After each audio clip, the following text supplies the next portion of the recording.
into the winding hallways of mysteries. With each twist and turn, you'll learn something new about yourself.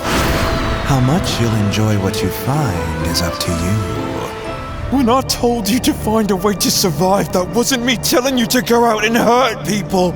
Look at what you've built here. This isn't salvation, this is madness. Shh. This won't take long if we do it right. Just stay on your guard. Well, they're definitely looking for us now. Captain, my systems show an anomaly in the lower decks of the ship.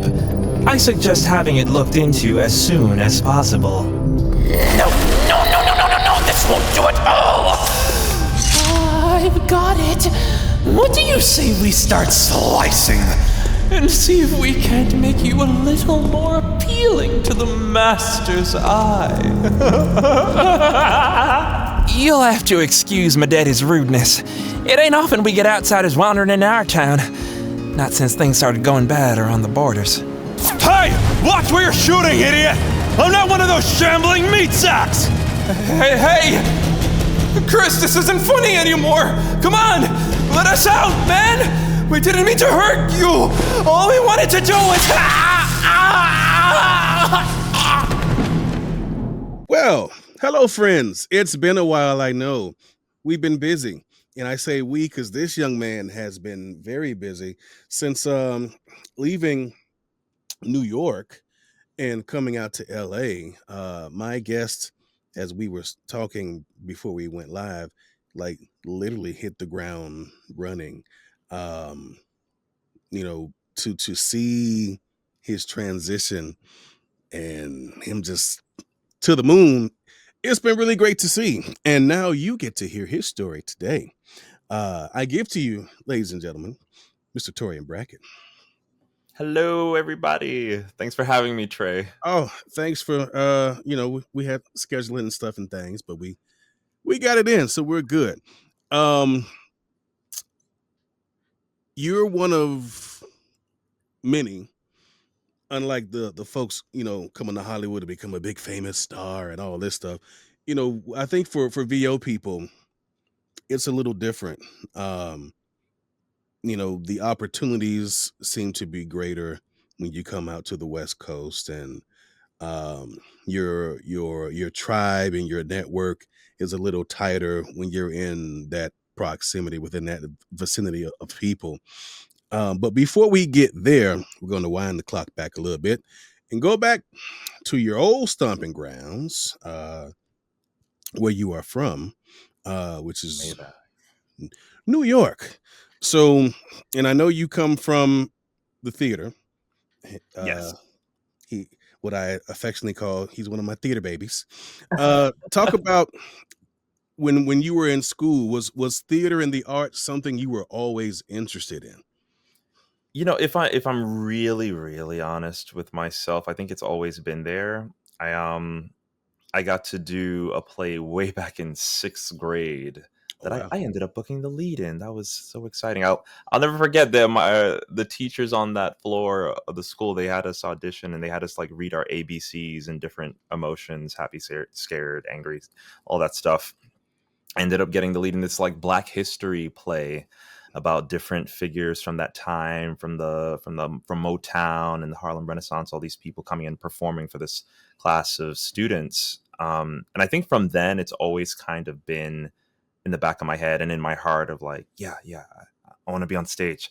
But the opportunity wasn't always there growing up. And so, you do what you do and you kind of go through life and schooling and you plan for other things. But it came back to me in college. I had the opportunity to kind of revisit acting in a more academic and a more structured setting, which was really good for me. And I ended up declaring a theater minor at the time, just so I could kind of like dip my toe back into it.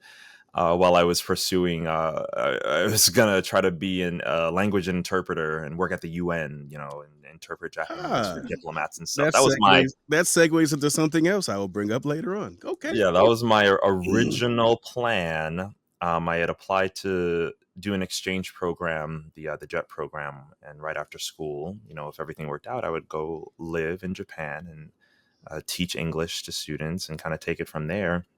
I got waitlisted for that program, and just that little shakiness to the foundation just sent me into a complete spiral. I was like, I have no direction. What am I doing? And around that end of my undergrad career is when that, the seed really got planted of like, well, maybe you could do the acting thing. And I had a professor I was speaking to who I looked so highly up to. And I remember being in her office one day, and she probably thought nothing of this. She was just, having a one on one with me. But she was like, Torian, I think you could do some non union work, down in the city or some things, new works, new productions, things like that. But it meant everything to me in that moment. And I thought, well, if Nancy Sacklad thinks I can do it, then maybe I could really give it a try. So I took that and ran with it. And once I got home from school, I just kind of like went balls to the wall. Still working, I did end up working in office jobs, some temp work, some 9 to 5 situations, trying to make things work Sure. in balance, which is very difficult to do. Props to anybody who has a day job while pursuing a career in the arts. I don't know how they do it. But my proximity to New York City made it possible. I lived right above the Bronx. I could hop on the 2 train. I could hop on the Metro North, go to Ripley Greer, go to Pearl Studios, do these open calls, get my heart crushed by not even being seen that day. We're not seeing non-union today. You can head back home for lunch. And it's just like, all right, okay. And really learning to build up that resilience for, what it takes to be an artist in these modern times. It's rough. But starting in musical theater was a real trial by fire in a way that I needed to set me up for VO. Now, talk about how I guess make a comparison, for VO actors who are non-union. I don't think the process is, and from what I've heard from a lot of my friends who are in the theater for non-union, is like the redheaded stepchild, like, yeah, we'll see you guys today, but no, we're not. Is so explain the differences between the two, because I don't think a lot of people understand, especially when you're trying to act in New York, where a lot of the companies and productions are union. How do they treat the non-union folk? Well, it's I haven't joined Equity at this point, but my understanding of it is that, those members are prioritized when it comes to the audition process. You only have so much time in the day to give somebody 3-4 minutes to do their song and scene. So Equity members are typically prioritized. They'll have a chance to sign up, ahead of anybody else on the day in a just kind of an open call. And that's just how it's always been. I don't know if that process has shifted since I've moved, but that is how it was when I was auditioning.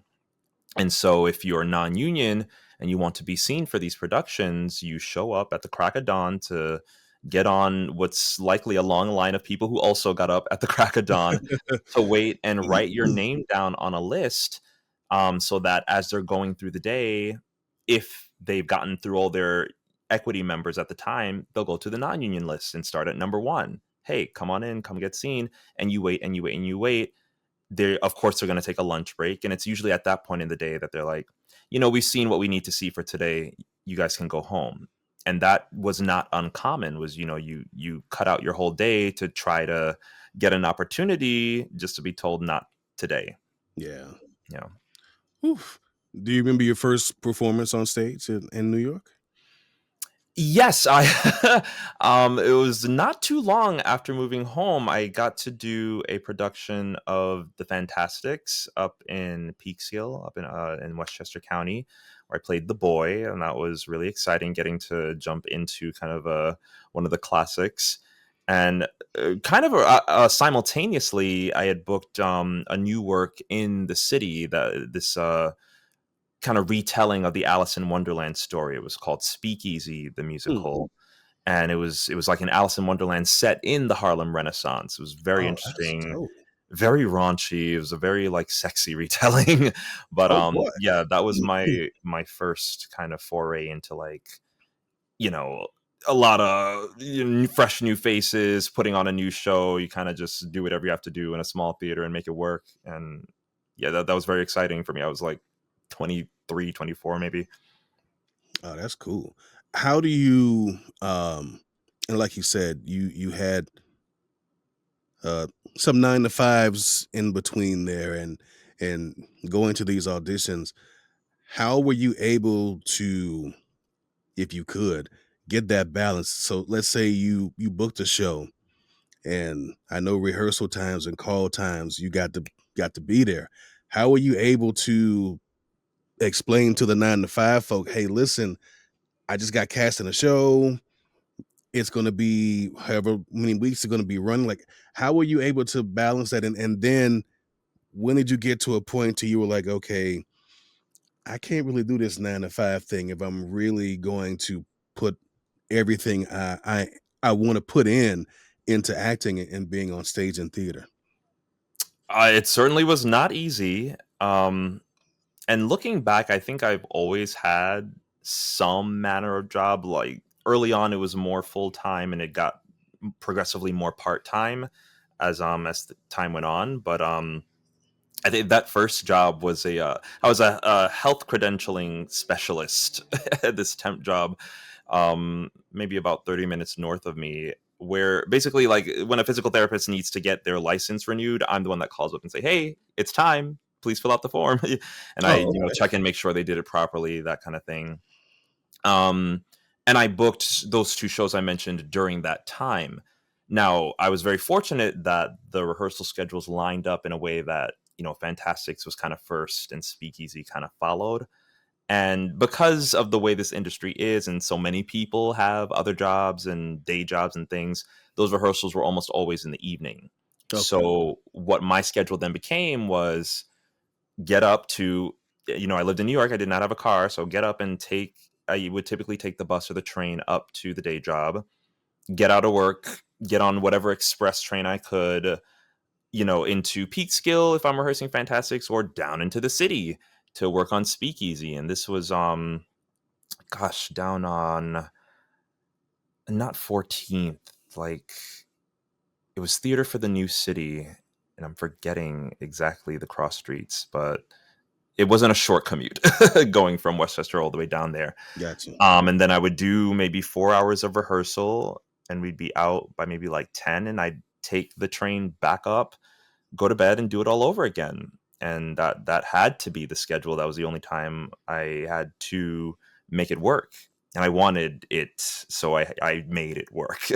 Yeah. Talk about that. I think, and something you just said, you wanted it to work, so you made it work. Um, how do you explain to somebody? And actually, let me rewind.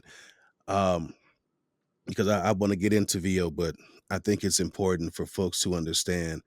No matter if it's VO or if it's theater, there is something about the performance. And when you were saying that you wanted to make it work, um, how does that get instilled in you? Because there are going to be days where we simply we ain't feeling it.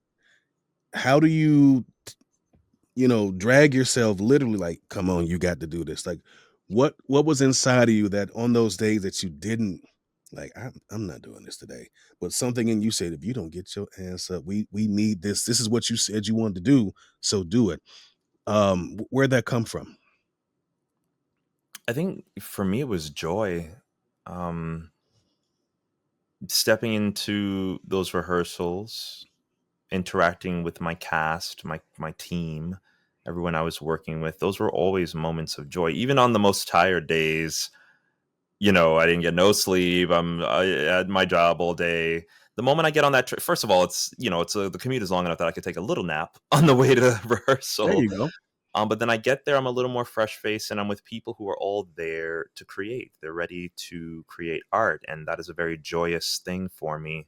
So those environments were never emotionally, mentally draining in the way that they might have been physically. I was certainly tired at the end of the day physically, but I always felt good going in and leaving those rooms. So joy kept me afloat, even with the kind of schedule I had. That's cool. Um, were you in a supportive environment like family and friends when it came to your craft? Yes, I think that's the easiest way to put it. I was living at home at the time, one bedroom apartment with my mother right after undergrad. So it was yeah, finding my own place would have been nice.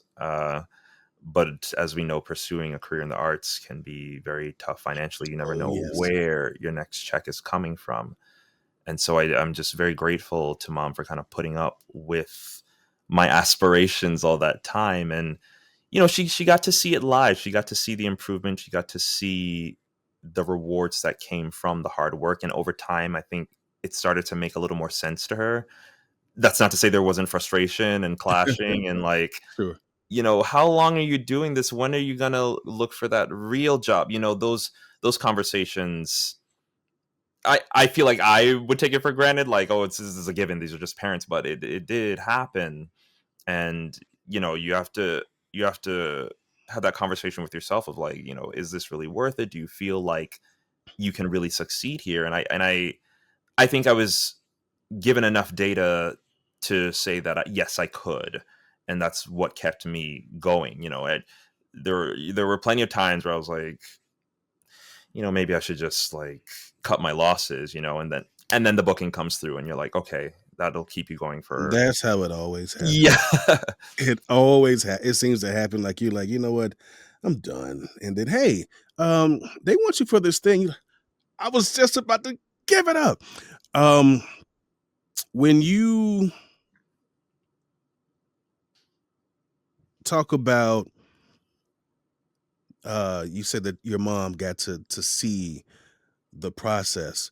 I don't think people realize how important that is because when you're trying to embark on something in the arts, and it's always going to be certain folk, well, when you're going to get a real job? I'm like, well, this is a real job. It may not be a conventional job, being on someone's clock and punching in, but there are people who are professionals that get paid to learn and rehearse a script and to dance and sing and the orchestra. It's real work.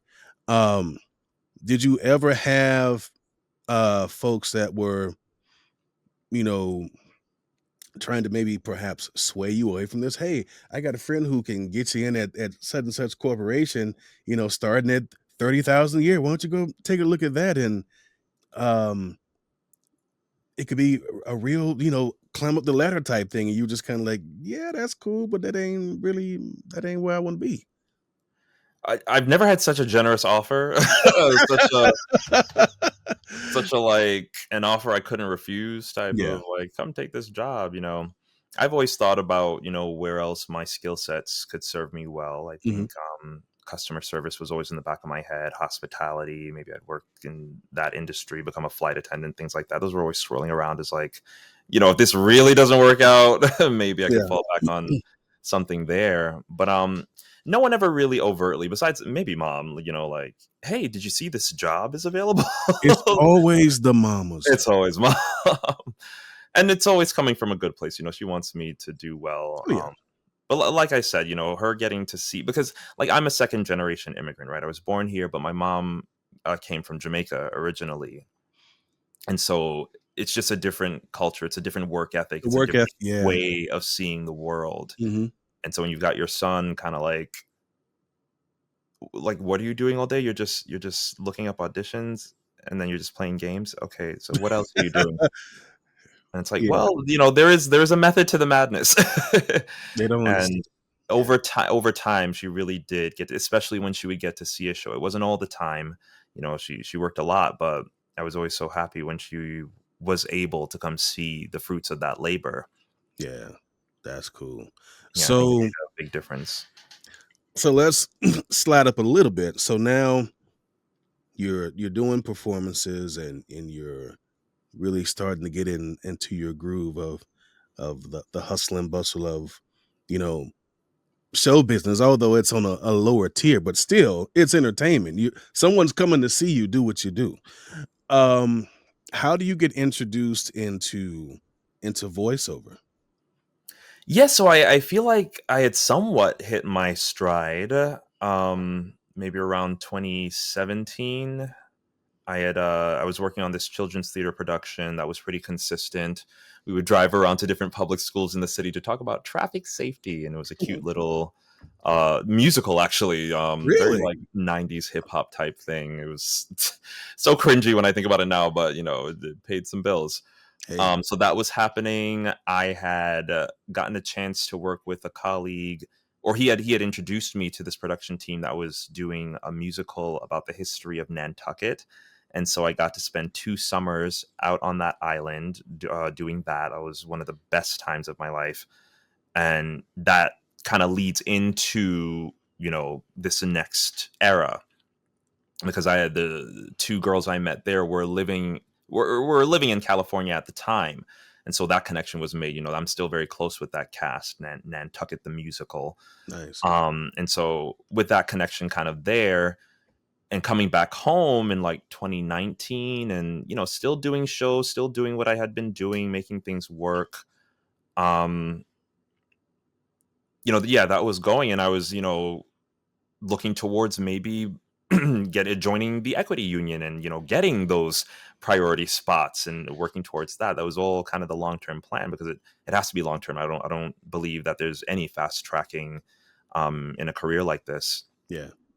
But 2020 came, and with it, the whole world Say changed. no more. So I was in the middle of a production of a musical review of Stephen Sondheim's work, beloved composer, Yes. one of my favorites. And so that was probably, I felt like I had like hit a new plateau when I was working on that. And I remember, talking about it with the cast. We would be backstage like, wow, what's going on with this COVID thing? Like, whoa, this is weird.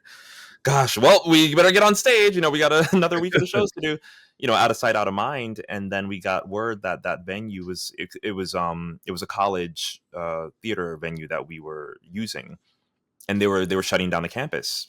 New York as a whole was shutting down. And so I remember going home for the last time March 14th, I think it was, of 2020, getting on the subway and being like, wow, this is crazy. But we should be, it should be, they'll fix it in the next couple weeks. We'll be able to finish our run like we were supposed to. Yeah. Everything will be fine. That's what we all thought. And then April came, May came. I was like, whoa, I need to, something has to change. Something has to happen. And I couldn't even tell you where like VO came from, but I saw another colleague of mine who I worked with on that production of The Fantastics. Mhm. He was doing a bit of VO at the time, and I reached out to him and was like, gosh, how did you get started in this? It seems like a really good way to like shift things in the pandemic. Mhm. And he was gracious enough to show me exactly what he did. This website called voheroes.com. I kind of got my info on how to get started, some ways to maybe look into finding work. And I kind of set my sights on audiobooks from that process. Uh, Thankfully, we all had a bit of financial support during that time. And so I could invest in my career in the way that I needed to. Laptop, mic, a little bit of soundproofing for the closet I was in just to get Mhm. started.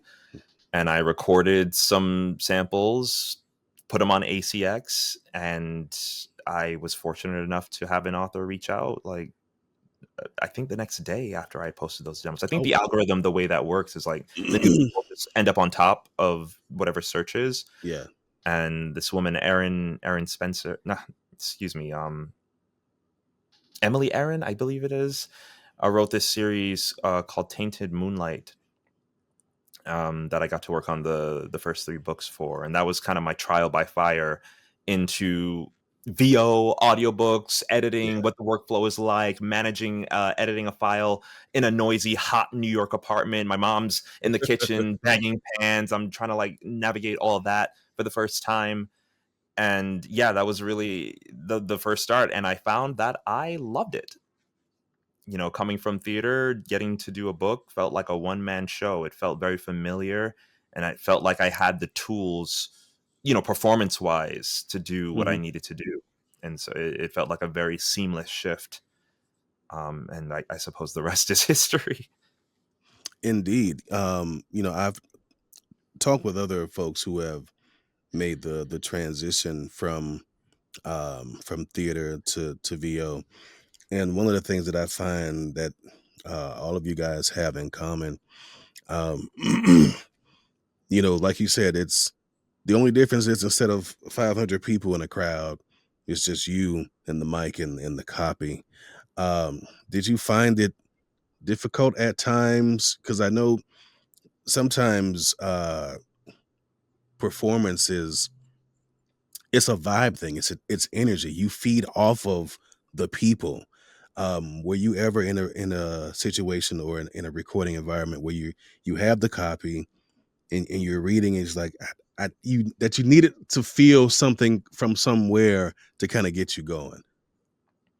It's always a benefit to have someone to play off of. It's Hmm. always more organic. It's always more authentic. I think that just can't be beat. But I do think your imagination needs to be just as strong if you want to be one of the best actors in the theater space, in the on camera space. You need to have a strong imagination no matter what. Um, and that will only serve you well in VO. You do have to do a little more work creating those given circumstances and the moment before and all that stuff. You're doing that all in your head for VO, and that is a muscle to hone. Hmm. Um, but that doesn't mean that people in the theater space lack that because they have the luxury of always having scene partners. I think you've got a bunch of people next to you watching and reacting to your every move. You have to be able to cut that away and just be in the moment, and that takes I think a strong imagination and commitment and listening, all the things that kind of transfer into every medium of acting. So when you took this very adventurous deep dive into this new world, because a lot of people like you had the same idea, and they realize that you actually have to, this is still work. Like, some people, I think the assumption of, oh, it's voiceover, you just go get a mic and a laptop and sit in the room, and velvet ropes will fall and doors will open and cash will come out the sky, and then you realize after 3 months, I haven't gotten paid for If anything. I had $1 for every time I was on social media and another one of my theater friends was like, "Just got my first mic," or gonna, we were all forced to try something during the pandemic. But yeah, one must take it seriously. It demands respect, because it is hard work to, learn how to adjust your acting style for the mic and learn how to become a different kind of entrepreneur and business owner and how to market yourself in this space. There's a lot of things. um there's a learning curve on Oh yeah. all fronts. And people think like, oh well, I talk, people always tell me I have a great voice, I do great impressions. But there's a lot more to it. Yeah. I had a few friends like, man, I want to do what you do. I'm like, you sure about this? What I do is, I cut down my alcohol intake. I'm drinking water like a demon. I'm getting up and doing all this stuff. I'm Right. facing rejection. How's your mental health? You sure you want to do what I do?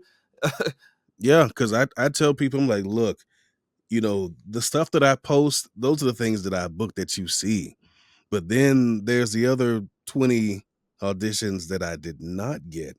Or, hey, you've been shortlisted. Hey, we need to know if we can place you on hold. Or what's your availability? And you like, yes. And then you've been released. Hmm. Oh, all right. How do you receive news like that and then get up the next morning and do your auditions at the same capacity that you've been doing them? Yes. And for folks like us, you know, and we love what we do. There are some people who have been straight up, I just do this for the money. And then when the money is not there, let's say you haven't booked in a week, 2 weeks, a month, um, is your love still the same for it? And oftentimes that answer is no, because they've moved on to something else. When I first started, man, and like you, I was in the closet full of jackets and jeans and blankets. That was my studio because that's all I could afford. And if I made $250 that week just from doing VO, you couldn't tell me nothing. Right. Like that took 10 minutes and man, drinks on me, but I'm gonna need that money back though. You know what I'm saying? It's like it's something about even now after 16, wow, that's right. It's February. 16 years of doing this. There is still something that gets me going when your agent or a client or someone says, "Hey, we got this thing for you," or so and so heard you and wants you on this thing that you like. They still want me. And you still feel it when you get up here in this mic, or if you have to go to an outside studio and, hey, how you doing? What's going on? And they're wiping down the cans and putting the drinks out for you. And you like, this is why we do what we do.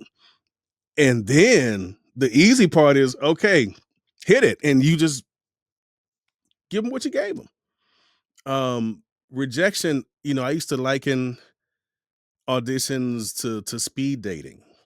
You only have this amount of time to impress this guy or girl, and hopefully they'll call you back and say, "Hey, I like what you said.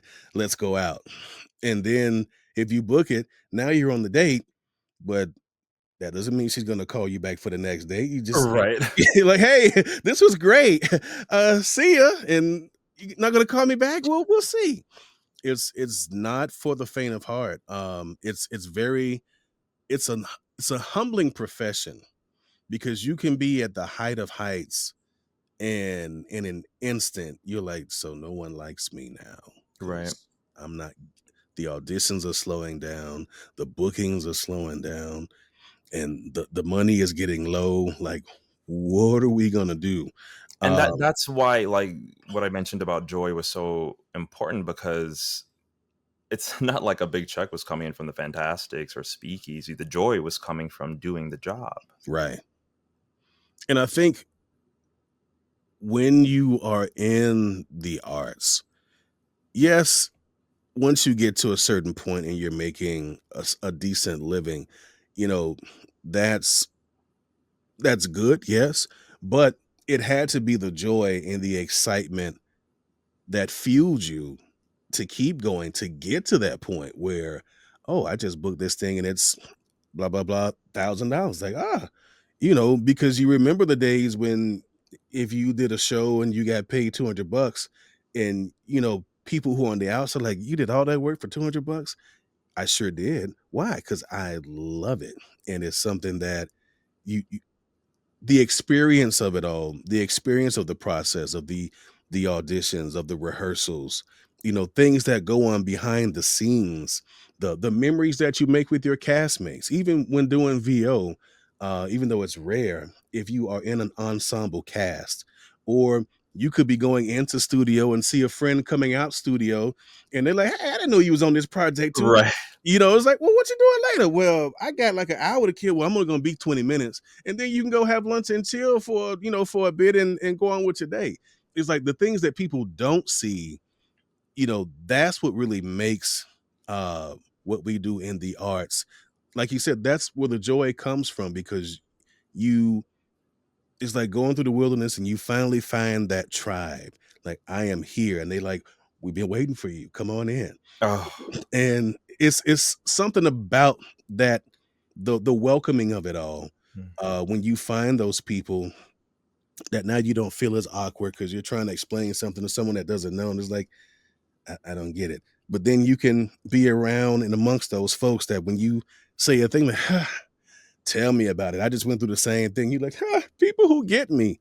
And I that's think, how it felt coming to LA. Like, starting this in New York, there was definitely, I felt a little more sense of isolation, because I felt like a good amount of the VO community that I was aware of in New York was really in the city. mhm, And it wasn't always, you've got to really like put in effort to schedule those types of things. And there were groups and like Facebook groups and things that I was a part of. And I think shortly before my move, I ended up tapping into that community in a way that I hadn't in the beginning. And I'm so glad that network exists. But coming to LA really felt like home in a way, with the VO community out here. Yeah, just very welcoming, very generous, and the industry, VO industry across the board, I feel is this way. It's deceptively small. We all know each other or know of each other in some capacity. We're True. always recommending each other for stuff, so it really felt like a very easy, soft landing coming here. So I have to ask two things. One, when did you make the decision to say, okay, uh, I'm ready to go into the big pond with all the big fish? And two, knowing that, how close you and your mom are, what was that talk like?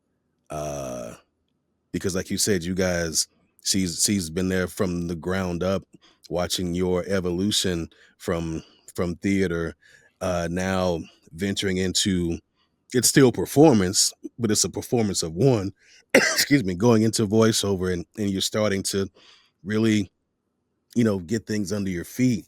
Um, when you made that decision, um, was it an easy decision to make, or did you have to weigh the pros and cons, or was it like, you know what, I got to do this? And how was it, like expressing that to her and having her weigh in on it? I think once I finally landed on the decision, it wasn't. It was kind of thrust upon me in a way, because I should say, first of all, you were actually kind of part of this, because I remember when I had booked my first dubbing job. This was for Netflix back in, I want to say, 2021. Um, the client wanted me to fly out to record here, and I thought, oh my god, this is too soon for me. I don't necessarily have the money to throw at a flight. Just throw myself in LA. Where am I going to stay? All those voices swirling around in my head. Sure. And I remember either texting or calling you about it, and you were like, boy, if you don't get on that plane. I'm telling you, because this is what you've been wanting. Here's your shot. Yeah, I feel like I'm just in general a very cautious person and like to zoom out and see all the possible roadblocks, and if it's going to happen, how do I avoid those roadblocks? But I needed to hear that from you, of just go for it, just do the thing. You have the opportunity, don't turn it down. And so I went, and that was very important for me to do, because I got to see LA for myself and kind of break the illusion of what I thought it was. Oh, we saw the pictures. You had a Absolutely. time, sir. And I was able to make that trip because of the connections I made with the girls in Nantucket. I immediately had a place to There you stay, go. and it was just a quick weekend of doing the job and maybe doing a little touristy stuff, but that connection was there, and so I was able to do this in a way that I might not have, without them. Yeah. So that trip was crucial in even making LA a possibility, an option at all. I don't think I would have moved there without having some semblance of like, okay, what is this like? And that job did that for me the year before the decision was actually made, and that was because my mom had always been talking about moving closer to my sister and granddaughter in Orlando. And it's been kind of a thing of like, "Yeah, I'm gonna do it." Okay, and then she doesn't do it. It's like, okay, mom, it's like it's becoming Boy Who Cried Wolf. But in early 2022, maybe around summer of 2022, our landlord reached out about he was raising the rent soon, Mm, and that was like the last straw for her. She was like, "That's it, I'm going." And gotta do it.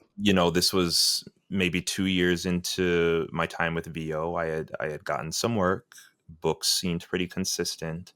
I had booked my first video game at this point. I had gotten an agency. I was like, maybe it's time, because I wasn't going to Orlando. That was not that wasn't an option. And so it was either find somewhere else to go in New York or go where the work seems to be taking me. And I kind of took it from there. But yeah, that was kind of the catalyst. I was like, okay, I guess it's time to do this. Yeah, I remember, you know, talking to you about it, and there was excitement, but there was also that little piece of fear, like, should I be doing this anymore? But having been there 2 years, almost three now, I would think you made the right choice. Um, So far, so good. so far, so good.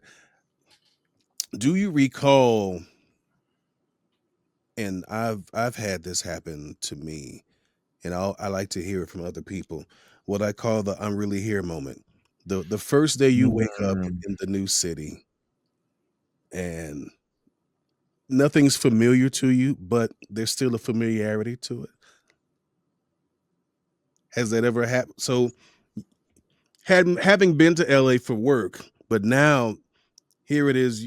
This is your first night or your first day. You wake up. It's like, so this is we're doing this. I'm here. This is not a dream. This is not a sitcom. I'm here in LA. Oh shit! Now what? There have been multiple moments like that. I think I'm not done having those moments. Really? Yeah, of just kind of like pinching myself in a way. It's it's things have settled in the past 2 years, but my first time being on the LA Transit, my first time visiting like the LACMA, or my first time getting to go up to Griffith Observatory, or my first session out here. I don't exactly remember the first in-person session it was for, but just like walking into the studio in person. I think I had only ever done that for a book before LA. Mm, gotcha. So getting to do that for like a game or something, that was a moment of like, yeah, this is happening, getting to meet all the people I had been interacting with. I felt like I had a pretty solid network when I got here, partly because of the pandemic. So many of us and our colleagues were connecting with each other because we couldn't go anywhere else. Yeah, that's true. And so I had a lot of LA friends, that were here to kind of like help welcome me, and moments like that were very, very surreal, and it just made me very grateful that I had made the decision. Yeah. Do you have or do you find yourself, like, let's say you had certain perceptions prior to moving out there versus now having been there 2+ years, um, were you spot on with your perception, or was it something totally different? Oh, I was very off. I was like, man, it's gonna be celebrities on every corner. I'm gonna have to like step it up, look a certain way, act a certain way, and that just was not the case. LA is a very big place, and the pockets of what might be what I thought it was are very easily avoided. It's very easy to carve out your own little pocket of peace wherever that is for you, Yeah. because LA is so sprawling. Yeah, my first time going to LA was in 2015. Ironically, it was for That's Voiceover. And I'm like, who am I gonna see? I'm just like you. I'm thinking, oh, so and so's gonna be driving up, and I'm gonna, hey, that's him, and that. No, the first person I met when I got out the airport was the guy who dropped me off, ironically, to Union Station, and I was lost, and I'm looking so touristy because I got a backpack, my carry on, and I had a thing I was pulling. I'm like, yeah, I'm gonna get jumped in about 10 minutes. I had no idea where I was going, and this homeless guy out of nowhere, he was like, "Hey, where you headed, buddy?" I'm like, "I'm trying to get to the Grafton Hotel." He's like, "Yeah, that's on Sunset." I'm like, "How does he know that?" And he gave me directions that were spot on, told me what bus to take, transferred to this bus. He's like, "Yeah, you got about 30 minutes to the next one. There's a Denny's across the street. You might want to go get you a bite." I'm like, "Who is this dude?" And I just followed his directions. Um, and everything he said was true. I went and grabbed me a quick sandwich to go, hopped on the bus, and I remember seeing the Hollywood sign for the first time, and I almost kind of on the bus was like, I'm like, all right, be cool, bro. They already know you a tourist. And it's like everything I thought it was going to be, it was not. The only time I had that, oh, this is LA moment. After that's voiceover was done, I didn't take any ride back to my hotel. I want to walk up Sunset. So I'm walking up and feeling the energy of the city. And I'm waiting to cross the street. Now the traffic light, I'm very into sports cars. This McLaren pulls up. I'm like, ooh, McLaren. I'm like, damn, that's nice. And then right next to him is this Mercedes AMG. And they kind of look at each other. And now it's I said, they're about to drag race right here. I didn't even cross the street. I'm like, I want to see this. And they just took off. It was very fast and furious, very LA. I'm like, see, this is what now I feel like I'm in LA. But other than that, I was like, yeah, not what I expected. The biggest thing, the biggest culture shock when I first visited for that job was the crosswalks. Because in New York, you just go. If Go. cars are not coming, then you go. And I was on the corner for the first time, and I went, and everybody was still on the curb behind me. I was like, did I do something wrong? So I'm very sensitive to that. So I acclimated and adjusted very quickly. But I don't even think you can get ticketed for jaywalking anymore. So, well, let's not try that in 2025 because who knows? You're breathing too hard. Here's a ticket. Really. So speaking of that, the community there, and we talked about it earlier. You know, people hear that who are in other cities, and it's like I always hear you guys talking about the community and how the actors are out there, but I don't think they truly understand. Even though I'm kind of adjacent because I'm here in Vegas, a few hours away, but still when people have time and they know I'm coming out, or if I say, hey, I'm going to be in town for a few days, folks like, hey, man, if you're going to be here, we're going to be at this place, come hang out, or, talk about how special um, the community is uh, in LA, and not just in LA, but because you're there, but in as a whole, the voiceover community is when it comes to community and being a part of your own. I mean, I feel like I've spent the past 5 years now cultivating and kind of tending this garden that it started in Facebook groups, it grew into Clubhouse, on social media. I've gotten people's numbers and things like that. And like I said, the in-person aspect, I feel like I caught on a little late. And, once things subsided with the pandemic and I was able to see people in New York, that was great. But everyone in LA who I'd gotten to connect with, by the time I finally landed here, it was like this big hug. Just like, yeah, welcome. Yeah, let's meet me over at so and so. Let's grab a bite here. Oh, I had like the longest notes list of restaurants to try, places to go eat. I asked everyone, where do you think the best pizza is? Everyone was so excited to give their opinion to the New Yorker. It was just the most welcoming group. I have to mention in particular Zeke Alton, who on my second night here, I didn't have an apartment yet. I was staying with my friend, the Nantucket, one of the Nantucket girls. Her name's Stacy. I was kind of like house sitting for her at the time, and Yeah. my second night in LA, I was invited to go meet with Zeke and a bunch of other colleagues at this arcade in Burbank. And that's where I met him for the first time. And the man like drove me back from Burbank to Culver City. And if you're not from LA, that's like Yeah, that's from like it's a little Bronx trip. to like East End of Brooklyn or something. Mhm. It's like that's not normal. And At least 35, 40 minutes. at the time I'm like, thank you. You did not have to do this. Why? Like in my head, all the like the New York like alarms are going off. Like what's going on? But no, it was just like kind of generosity and genuineness, and I very quickly learned to trust it.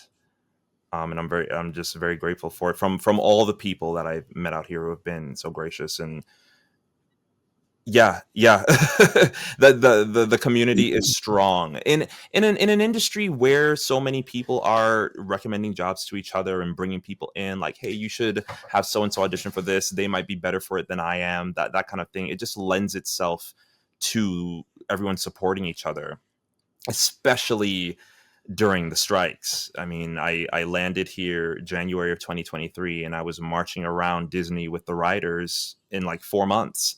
Mm-hmm. And so that sense of community is only strengthened in a time of labor action. Sure. So the people that I spent days out in the sun walking, picketing with, those became strong bonds as well. And we're doing it again with our video game strike. So it's just, those types of things can only happen in a strong community. Yes. And LA, that is something that LA has in spades. Talk on how important it is, because we both are in the union.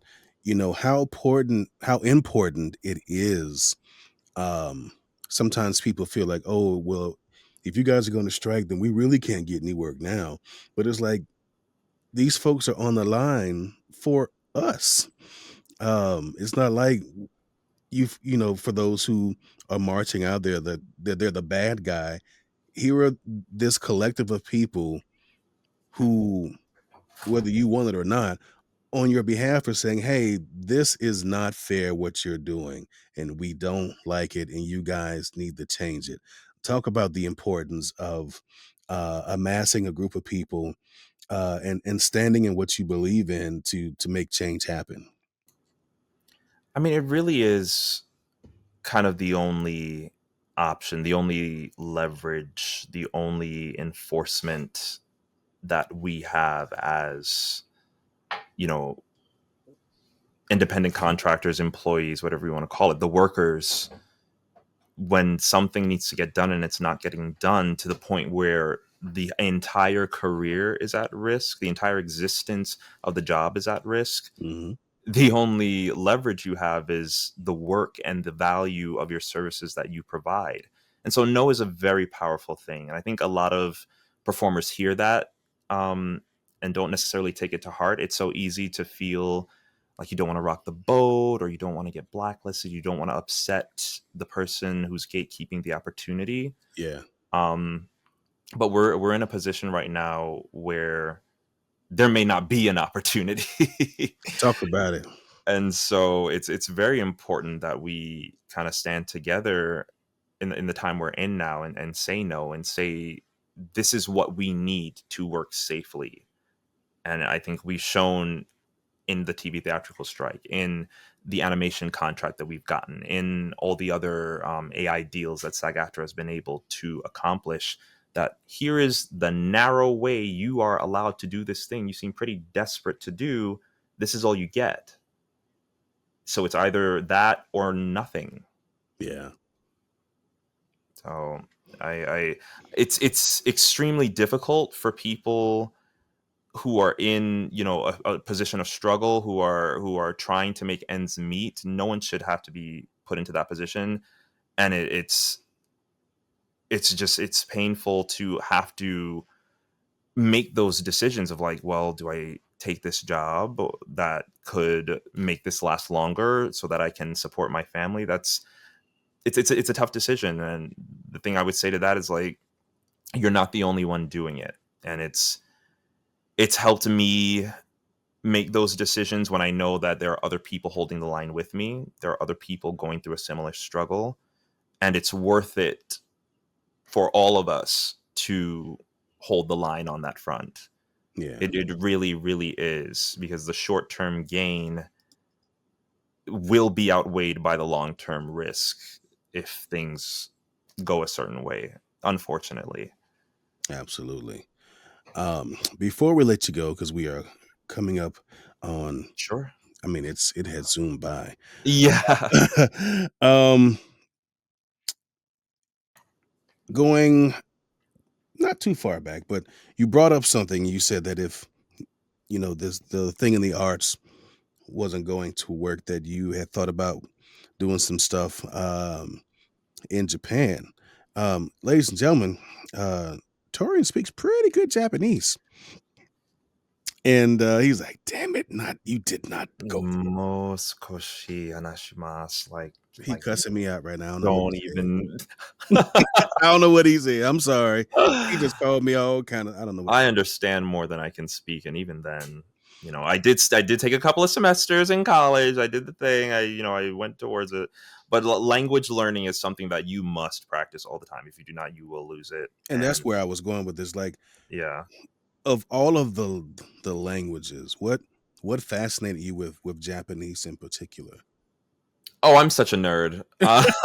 Like many of my colleagues, I'm a pretty big fan of things like anime, and I was playing Pokemon growing up. That's a Japanese IP, and so they've always had kind of a piece of my heart in many ways. And so it felt like a natural thing to want to travel there, to want to visit there, to want to live there. Why not learn the language? It felt appropriate, and it's something I wanted. So that's where that came from. It's the whole That's Japanese cool. culture obsession. Would you be able? Do you think your Japanese is good enough that, let's say, someone wanted to hire you for anime, and it was like, no, not dubbing. We want you to actually, here's the script in Japanese, and Oh boy. you're gonna play this guy. You think? I think I'm a ways away from that job. But maybe if there's some Japanese to say in an English dub, I'd be happy to do that. I've gotten auditions where characters are, places, names, things like that. The syntax of it, the linguistics of it is very much that sits well within me, so I don't stumble over Japanese words Mhm. in the context of English sentences. But reading kanji at the level needed to perform is very different. What do you So I have to ask you this because you're a New Yorker and not living in LA, and two places that swear they have the best food. Who takes the crown? For best food in LA so far, you know, Well, versus New York. who take for better food versus LA and New York? It's apples and oranges. I hope that's not avoiding the question, but like New York has some very, very good things, some very convenient things. I can go to any corner and find Jamaican. I can go to any corner and find a bodega and get things at a certain price point in New York, and there's a convenience to it that I like. Chinese food is very much available in New York. I miss it. There's And a lot of very. Panda Express in LA. So what you're saying is, but But LA has its own expertise as well when it comes to food. The Thai food out here is wonderful. The Mexican food out here is wonderful. So it's a matter of shifting what your expectations are and your palate. If you can do that, you will be very satisfied with the food out here. It's got some real gems. I have to concur. I've been to a few spots uh, in both cities, and I'm like, depending on what you want, it could be one and one A, and New York could be the one on Tuesday, and then Right. by Thursday, LA is the one, and New York is the one A. But I will say this: Chicago beat them both, and you heard it here first. Oh, I So haven't been there yet, so don't cheat yourself. Treat yourself. Is there any genre of VO right now that you have not had an opportunity to work in, that you're just kind of like, please, just gonna get a piece of that? Like, what would that be? Because I know you are more than proficient with your audiobooks. It seems like every so many days you just came from a thing with a whole bunch of audiobook folks. So Romantasy Book Con. That was a very last minute situation, but I ended up attending as a guest narrator. I've been working with this company, Graphic Audio, who does multicast kind of dramatic adaptations of novels. And one of their biggest IPs right now is Fourth Wing by Rebecca Yaros, that features these, a big fantasy world. Everybody's riding dragons. They have powers, that kind of thing. And so the female main character, her name is Violet Sorrengail. She has this kind of best friend from her childhood that maybe she thought she might end up with one day, and she has to go to like his part of the school and become a writer, but she's got all these disabilities and he doesn't want her to be there. He's trying to protect her. His name is Dane Atos. That's my character. And so a lot of the listeners, this book took on such a craze because of how much the listeners devoured it, and they have strong opinions about Dane and how he treats Oh our boy. female main character. So, but it's all love, and it's something I found that I really enjoy about book listeners is they're just very respectful, very chill, and know how to separate the character from the actor. So it was a joy getting to attend and just interact with the community in that way, because it's something I've not really gotten to do in that capacity. It's the closest I've ever felt to like a celebrity. It was very rewarding and very joyous. Cool. So again, the one thing you haven't done yet Yes. that you would please mocap. Please. please mocap. I know I have a lot of hair, but I can still get the suit on. I could do some cornrows. We'll get it up real quick. Same thing. I was like, look, if y'all can get a suit to fit you, boy, please let me, in some limited capacity, move and do stuff. I think mocap and PCAP is just some of the dopest stuff out there. It's the holy grail. I haven't done a whole lot of on-camera work, but I've done a lot of theater. And so theater mixed with VO, mixed with on-camera, it's like, what more could you ask for as an actor? Absolutely. All right, the final question, and we ask this of every guest at the end. So, Torian Brackett, I ask you, kind sir, when you're not having dreams of mocap and having people wag their finger at your characters and audiobooks and consuming LA cuisine, how does Torian Brackett take time out for himself? Ooh. I have always been a gamer. My first console was the Sega Genesis. When I was very young, I was playing Sonic. People talk about like the Mandela effect of things that exist but apparently don't exist or something. There was a video game called Shaq Fu that I used to play with my sister. Yeah, I have Shaq Fu. Okay, it exists. I'm not crazy. Well, does someone think it did not? I think either that there's a movie too called Shazam or Kazam. Who's that comedian? Sinbad had one called. Yes. I think he was in Shazam, but Shaq had Kazam. Yeah, they both exist, right? Yeah, it's okay. It's a thing. It's I'm not just crazy. you. It's not just you. Anyway, I used to play his kung fu game with my sister, so I've been a gamer from a very early age, and that has not changed. So when I need to just sit down and do nothing and go mindless for a bit, I'm a gamer. I built my own PC for that purpose when I moved here. All intercooled and stuff. Yes, it's got all the lights and everything. I was very proud of that. But yeah. All right. So add gamer to that list of other talents that Mr. Brackett has. If the folks want to follow you and see what you're doing and all that good stuff, drop the socials, man, so they can keep up with you. Yeah, you can find me across the board at TBVO. That's TEEBEEVO.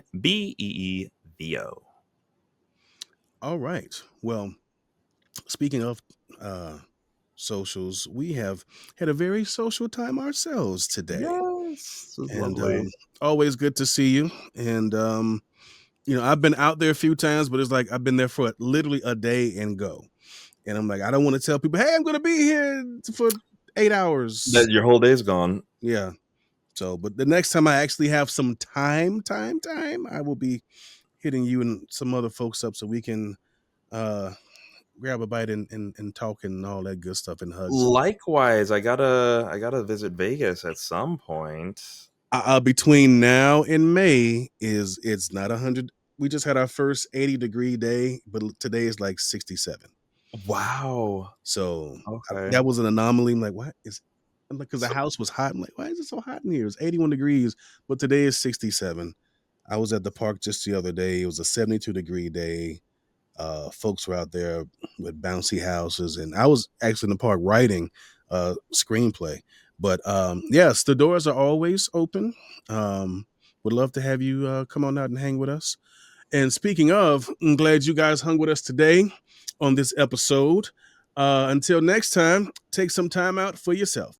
Thanks for listening to the Take Time Out with Tre Mosley podcast, part of the Titan Media Network. You can find us on Spotify, Apple, iHeart, or wherever you get your podcasts. To see the video version of this, you can find us on YouTube on the Take Time Out with Tre Mosley YouTube page. Thanks for listening, or thanks for watching. Either way, we'll see you next time.